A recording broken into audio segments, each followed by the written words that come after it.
Воведен е тест за интегритет за сите нови вработувања во Министерството за внатрешни работи, согласно извештајот на Греко за евалуација на Република Северна Македонија. Пети круг за спречување на корупцијата и промовирање на интегритет кај централната власт и органите за спроведување на законот, објави министерот за внатрешни работи Оливер Спасовски на неговиот Facebook профил. За постојните работници пак заради спречување на корупција и злоупотреба на службената положба, а со цел јакнење на интегритетот на секој работник, се предлага да се врши проверка на интегритетот преку спроведување тест за професионален интегритет. Тој тест ќе се врши континуирано со време траење на работниот однос на работникот.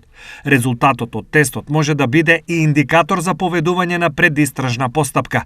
Резултатот може да биде позитивен или негативен. Негативниот резултат е предвиден како потежок случај за дисциплинска одговорност и основа за поведување на дисциплинска постапка. Напиша Спасовски. Од полицијата со висок интегритет, објави Спасовски, се очекува да го согласи начинот на однесување на полициските службеници со демократските вредности, додека при превземањето на мерките од овластувањата да се раководи од владење на правото и доследно да ги почитува човековите права. Ова значи отстранување на условите за постоење на корупција во полицијата и непрофесионалното постапување и воспоставување на посокуваните етички стандарди. Напиша на Facebook министерот Спасовски.